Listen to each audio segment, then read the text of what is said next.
Tim penyidik pada Jaksa Agung Muda Bidang Tindak Pidana Khusus Jampitsus Kejaksaan Agung Republik Indonesia secara resmi menetapkan 9 orang sebagai tersangka dalam kasus dugaan tindak pidana korupsi terkait tata kelola minyak mentah dan produk kilang di lingkungan PT Pertamina Persero, subholding dan kontraktor kontrak kerja sama KKKS pada periode 2018 hingga ke 2023. Penetapan ini diumumkan usai penyidik menemukan sejumlah fakta hukum dan alat bukti yang kuat atas dugaan perbuatan melawan hukum dalam tata kelola migas nasional yang berdampak signifikan terhadap keuangan dan perekonomian negara. Kejaksaan menyampaikan bahwa para tersangka terlibat dalam berbagai bentuk penyimpangan, antara lain penyimpangan dalam perencanaan dan pengadaan atau ekspor minyak mentah. Diduga terjadi manipulasi volume dan kualitas minyak yang diekspor, serta rekayasa harga yang merugikan negara, penyimpangan dalam perencanaan dan pengadaan atau impor minyak mentah, termasuk pengadaan dari pihak-pihak yang tidak memenuhi syarat kelayakan dan markup harga, penyimpangan dalam pengadaan dan impor BBM.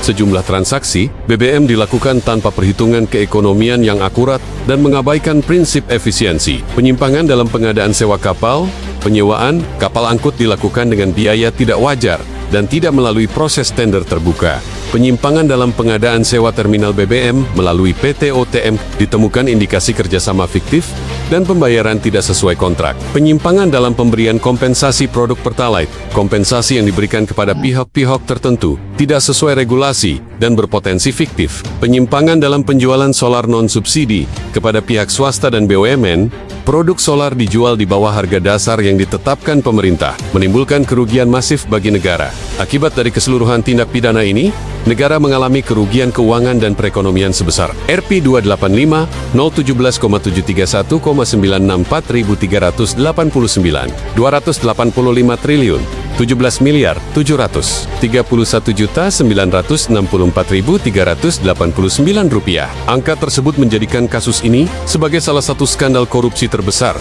dalam sejarah sektor energi nasional. Para tersangka disangkakan melanggar Pasal 2 Ayat 1 dan atau Pasal 3 Jungto, Pasal 18 Undang-Undang Nomor 31 Tahun 1999 sebagaimana telah diubah dengan Undang-Undang Nomor 20 Tahun 2001 tentang pemberantasan tindak pidana korupsi. Junto Pasal 55 Ayat 1 ke 1 KUHP yang mengatur tentang perbuatan bersama-sama dalam tindak pidana. Pihak kejaksaan menyatakan akan terus melakukan pengembangan penyidikan, termasuk mendalami peran pejabat dan pihak swasta lainnya yang turut menerima aliran dana atau mengambil keuntungan dari praktik korup ini. Penetapan para tersangka ini merupakan bukti komitmen kejaksaan dalam memberantas korupsi sektor strategis, khususnya sektor energi yang menyangkut hajat hidup orang banyak. Ujar juru bicara Jampitsus dalam konferensi pers di Kejaksaan. Assalamualaikum warahmatullahi wabarakatuh. Selamat malam, salam sejahtera untuk kita sekalian. Salam Om Swastiastu, Namo Buddhaya, salam kebajikan, salam bahagia, dan salam sehat serta salam rahayu untuk kita semua. Pak Direktur Penyidikan yang kami hormati, rekan-rekan para kasubdit dan penyidik pada jajaran Jampitsus, Kabid Humas dan jajaran Puspenkum yang saya hormati, teristimewa buat rekan-rekan media yang hadir pada kesempatan yang baik ini. Yang pertama tentu kita memanjatkan puji syukur kehadirat Tuhan Yang Maha Kuasa karena masih terus diberikan nikmat sehat hingga pada malam hari ini kita bisa melakukan berbagai aktivitas dan termasuk melakukan preskon pada kesempatan yang baik ini.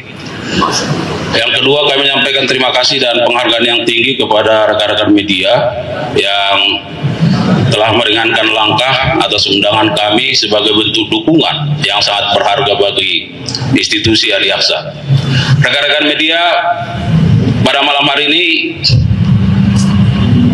Direktur Penyidikan akan menyampaikan perkembangan penyidikan dugaan tindak pidana korupsi dalam tata kelola minyak mentah dan produk kilang pada PT Pertamina Subholding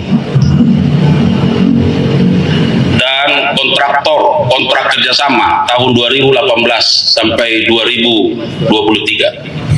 Rekan-rekan media, sebelum Direktur Penyidikan menyampaikan rilisnya, ada beberapa hal yang ingin kami sampaikan. Bahwa yang pertama, penyidik pada jajaran Jampitsus dalam perkara ini sesungguhnya telah melakukan pemanggilan dan pemeriksaan setidaknya terhadap 273 saksi dan ada 16 ahli dari berbagai latar belakang keahliannya. Dan beberapa waktu yang lalu, sebagaimana kita ketahui, 9 orang sudah ditetapkan tersangka dan saat ini berkas perkaranya sudah dilimpahkan ke tahap penuntutan. Dan kita harapkan dalam waktu dekat akan bisa dilimpahkan ke pengadilan oleh jaksa penuntut umum. Dalam perkembangannya, dalam pemeriksaan terhadap 273 saksi, bahwa penyidik menemukan fakta-fakta terkait dengan adanya keterlibatan berbagai pihak lain. Oleh karenanya, penyidik tentu setelah melakukan pendalaman, maka dilakukanlah pengembangan penyidikan, dan penyidik beberapa waktu telah melakukan ekspos terhadap perkara ini.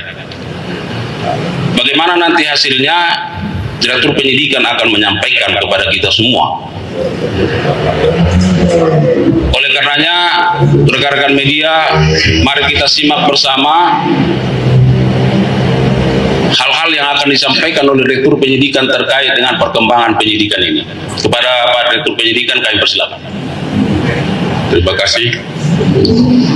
Assalamualaikum warahmatullahi wabarakatuh. Waalaikumsalam. Selamat malam. Salam sejahtera bagi kita semua.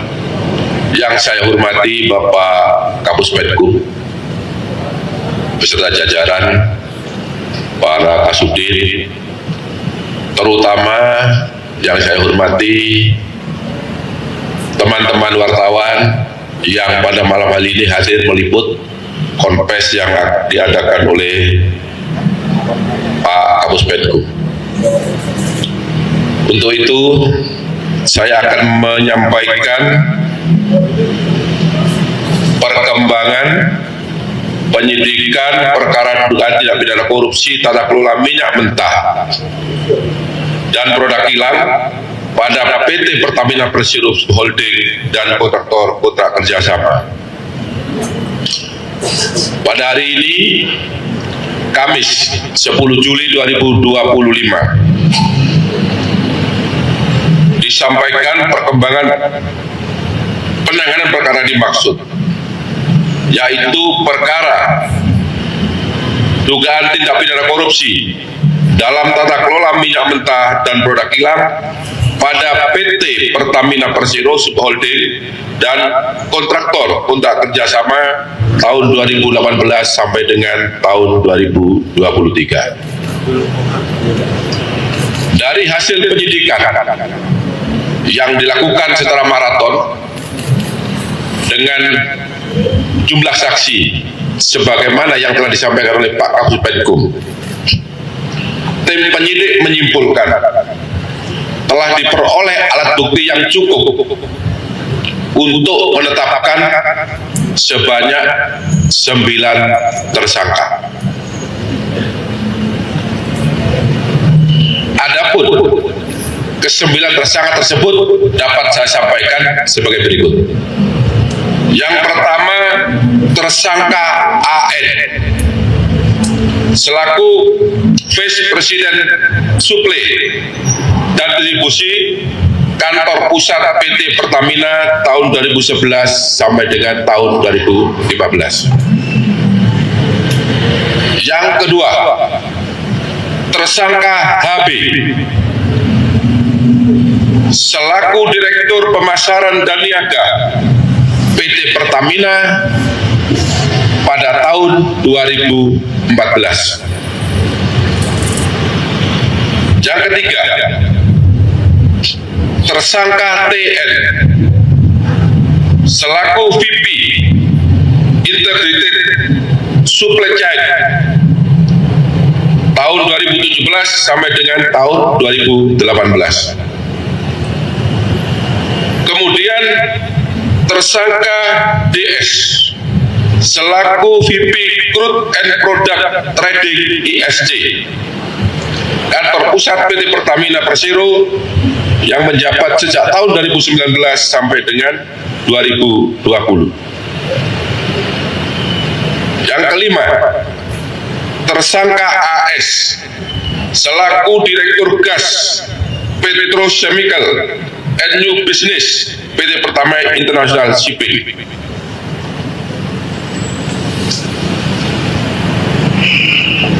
Kemudian yang keenam, tersangka HW selaku mantan SVP Integrated Supply Chain tahun 2018 sampai dengan tahun 2020.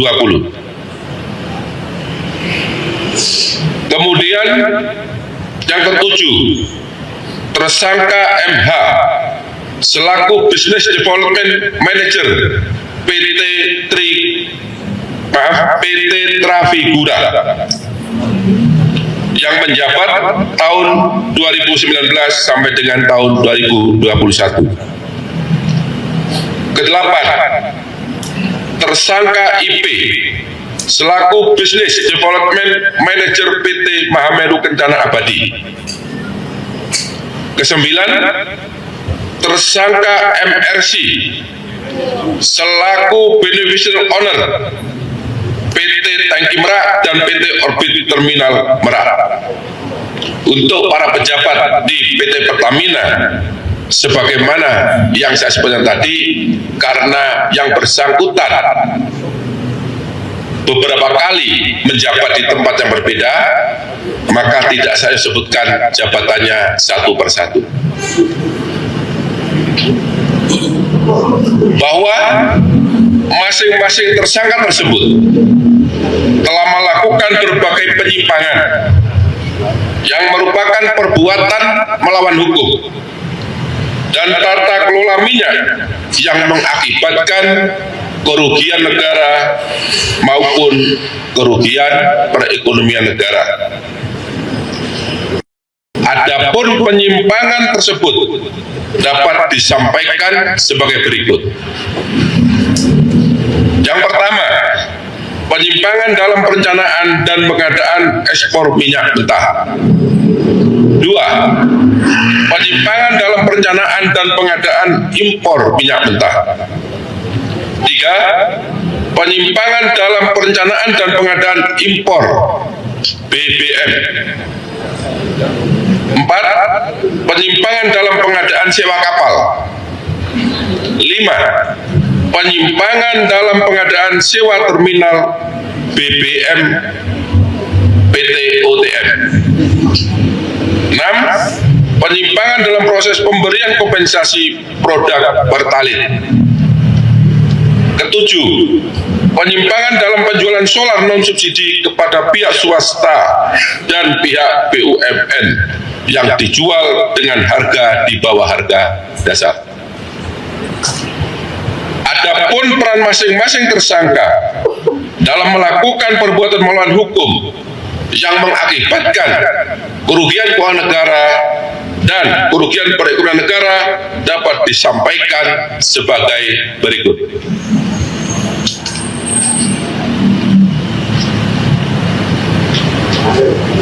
Tersangka AN memiliki beberapa peran, yaitu melakukan proses penyewaan OTM secara melawan hukum dengan menghilangkan hak kepemilikan Pertamina dan harga yang tinggi di dalam kontrak pengadaan. Bersama dengan tersangka HB melakukan proses penunjukan langsung kerjasama sewa TBBM Merak secara melawan hukum.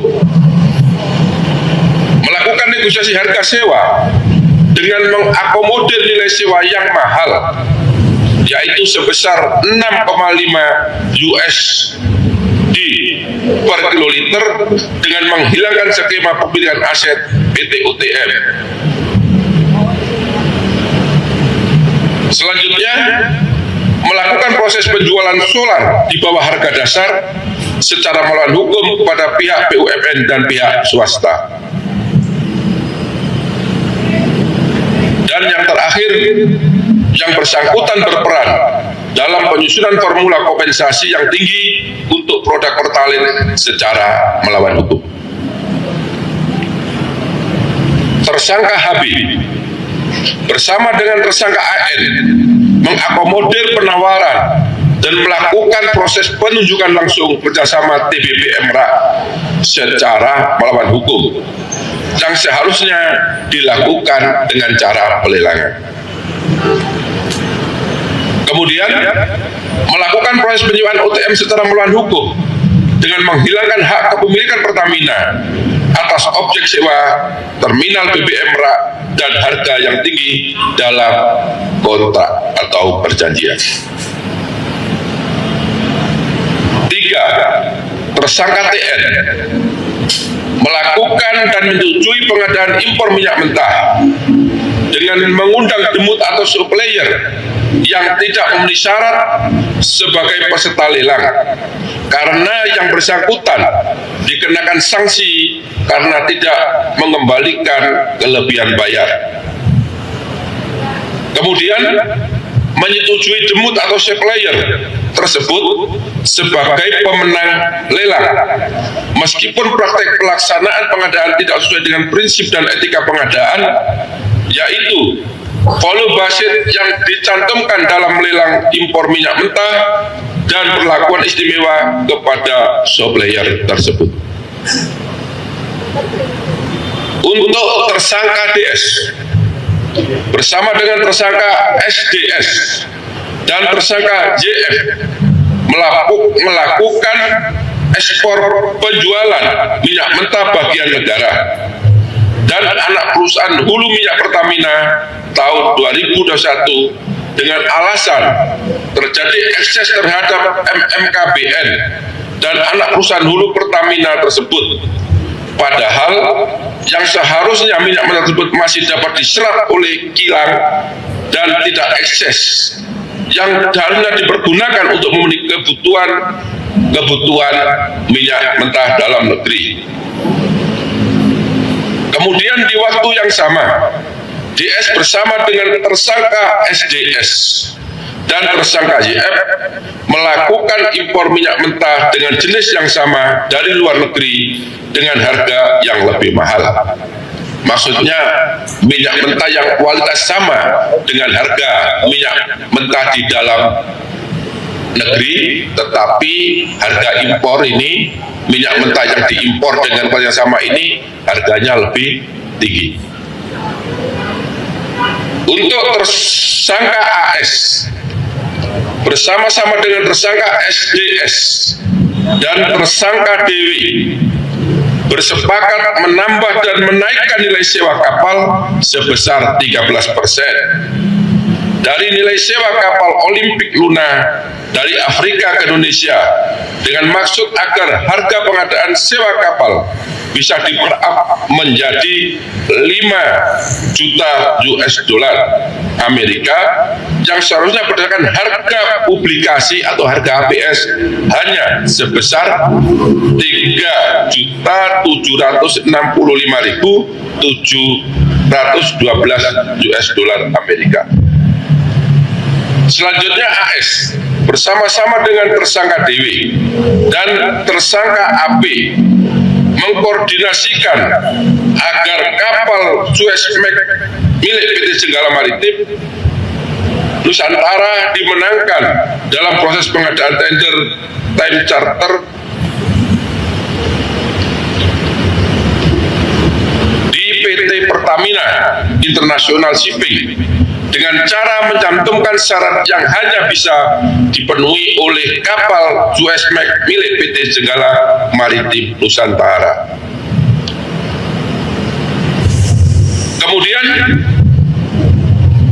tersangka HW melakukan kesepakatan dengan tersangka MH dan tersangka EC untuk melakukan penunjukan langsung kepada Trafigura Asia Trading sebagai penyedia dalam pengadaan produk gasolin untuk kebutuhan semester pertama tahun 2021.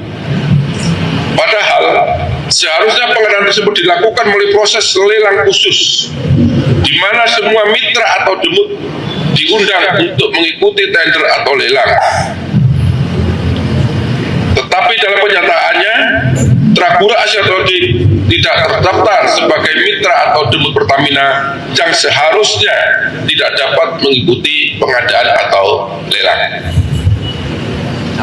Kemudian HW menyetujui dan menandatangani kontrak penjualan solar kepada pihak swasta yang diketahui bahwa harga dalam kontrak tersebut di bawah harga dasar.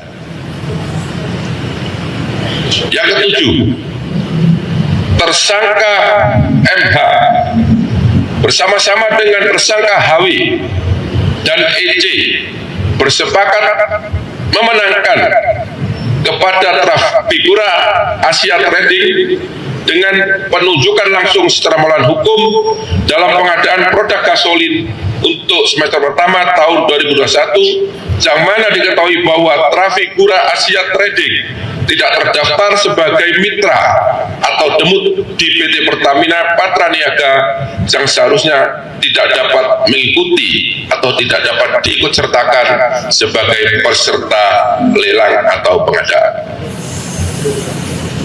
Kedelapan, tersangka IP bersama-sama dengan tersangka AP dengan sepengetahuan tersangka AS melakukan pengangkutan minyak mentah S-Grafos secara kolode menggunakan kapal Olympic Luna dari Afrika ke Indonesia, sehingga pengadaan bisa dilakukan secara penunjukan langsung dan juga mengondisikan harga penawaran agar sesuai dengan markup harga yang sudah disepakati bersama antara tersangka AS, tersangka SDS, dan tersangka DW, sehingga dari selisih harga tersebut mengakibatkan kemahalan harga sebesar 15% dari nilai publikasi atau nilai HPS, dan tersangka DW mendapatkan keuntungan sebesar 3% dari nilai selisih tersebut.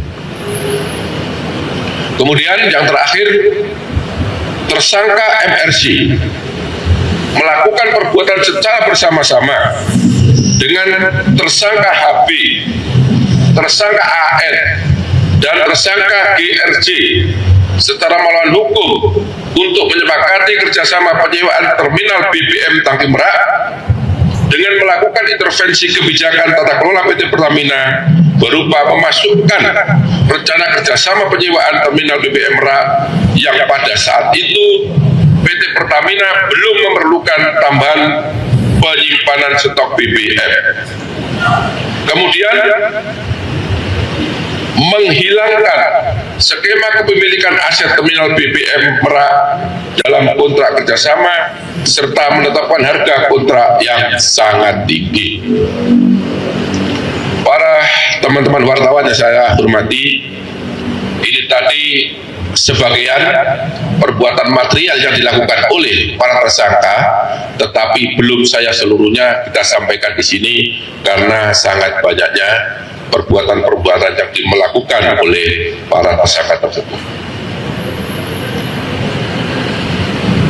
Perbuatan para tersangka sebagaimana tersebut di atas bertentangan dengan 1.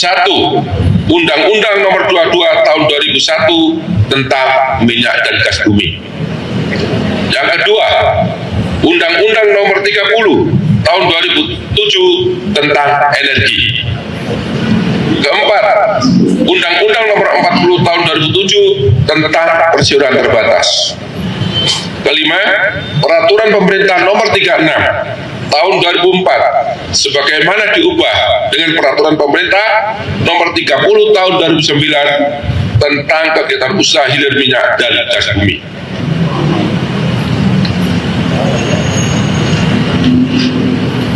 Yang kelima, Permen BUMN Nomor 01/MBU/2011 sebagaimana diubah melalui Permen BUMN Nomor 09/MBU/2012 tentang penerapan tata kelola perusahaan yang baik pada BUMN. Ini tidak saya bacakan semua karena ini ada 15 aturan yang dilanggar. Nanti pada saatnya dalam persidangan di pengadilan teman-teman wartawan bisa melihat dan menyaksikan secara langsung aturan apa saja yang dilanggar oleh para tersangka. Perbuatan para tersangka melanggar pasal 2 ayat 1 atau pasal 3 junto pasal 18 Undang-Undang 31 tahun 1999 sebagaimana diubah dengan Undang-Undang nomor 20 tahun 2001 tentang pemberantasan tindak pidana korupsi sebagaimana diubah dalam tentang perubahan pasal Undang-Undang 31 tahun 1999 junto pasal 55 ayat 1 ke 1 Kitab Undang-Undang Hukum Pidana.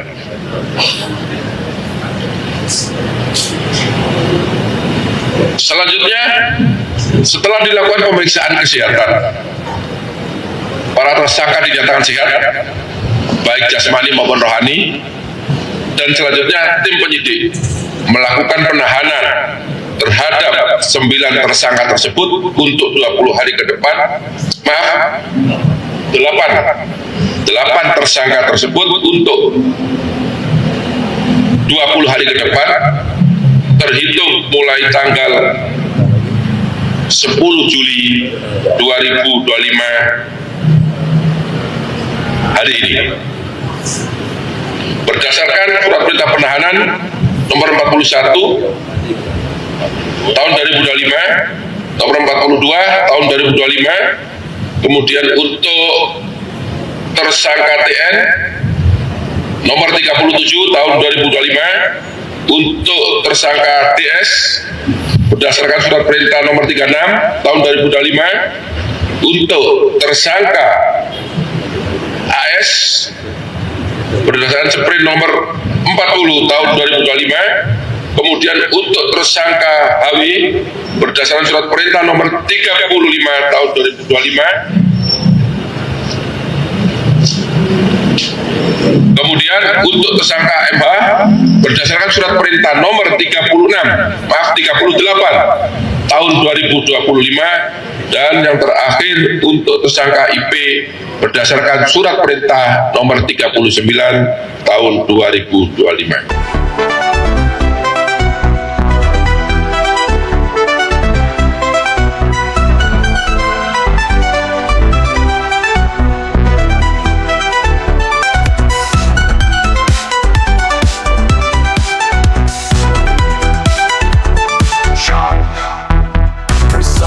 Stings dominate the opening, delivering a dramatic sense of urgency. The snare drum rolls create the tension, mimicking breaking news excitement.